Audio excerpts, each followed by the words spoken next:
Hello everyone, welcome or welcome back to Camila Teaches Canberra Truth History. So today we're back with a new video. We are going to be talking about chapter 3.2, and the overreaching question of this chapter is how great were the consequences of rapid economic growth in the late 19th century. So we're going to begin by talking about the economics ups and downs of the United States at this time. So the US became the world's #1 industrial country by the late 1900s through steel, oil, railroads, and factories. But the growth was so unstable that there was recession happening, like the Panic of 1873. Banks failed and many lost their jobs. Also, there was a depression that happened from 1893 to 1897. Factories closed, millions unemployed. People blamed big businesses and government for this, which we will get into a little bit further in this video. What this meant is that rich people got richer, but ordinary Americans suffered a lot during these upside down times.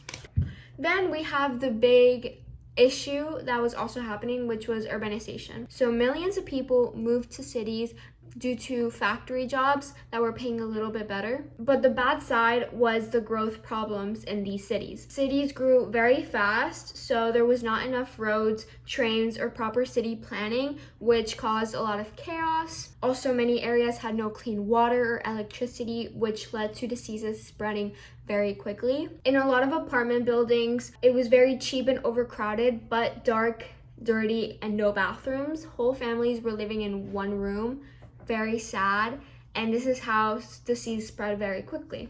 Also, because of the amount of people that were living in just one small growing city and the high levels of poverty around this time, there was more stealing and gangs going on. And there was a corrupt city government, unfortunately. These were called bosses, like Tammany Hall, and they controlled the cities. They gave jobs and favors to immigrants for votes, which were very dishonest. But although all of these negative things, there was also an improved standard of living. People got better education, slightly higher wages, and new leisure like parks, sports, and shopping.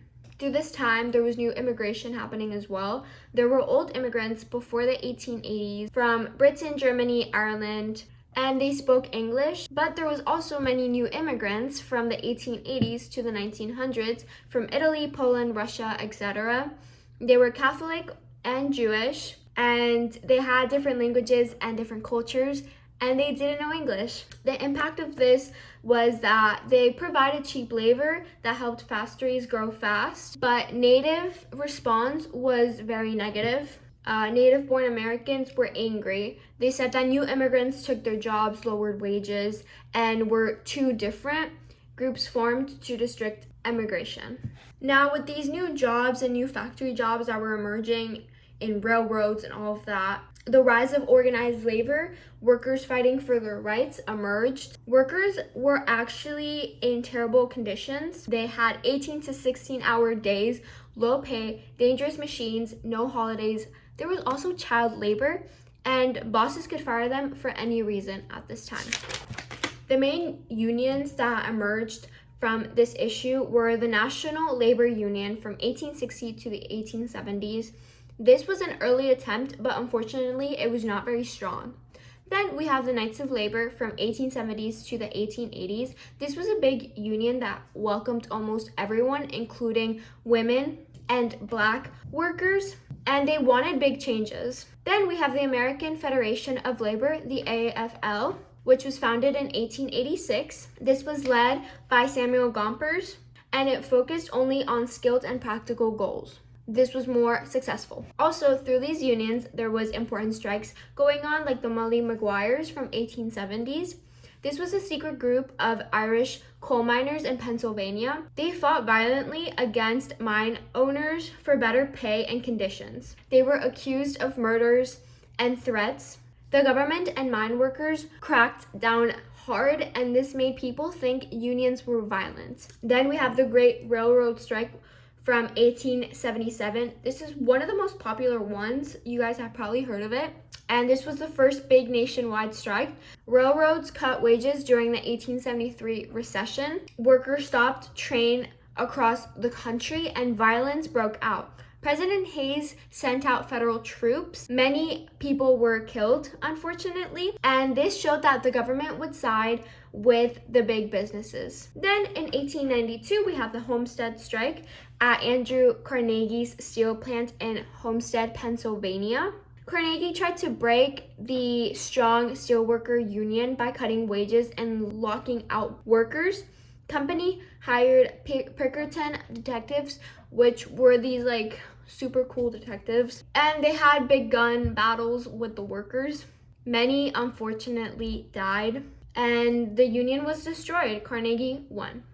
Then in 1894, we have the Pullman strike. Workers at Pullman Palace Car Company lived in a company town. Pullman cut wages but kept the rent prices up. Workers went on strike. This was led by Eugene Debs. The strike spread and stopped railroads across the country. President Cleveland sent out federal troops, saying it interfered with mail delivery, and the strike was crushed. Debs went to prison, and again, the government helped big businesses. Then we have the whole farmer situation. Farmers were discontent because farmers grew too much food, which led prices to drop super low. But although they were not getting enough money, and due to this, they had no way to pay the high prices of shipping crops on railroads. They owed money to banks and had to pay back with expensive dollars.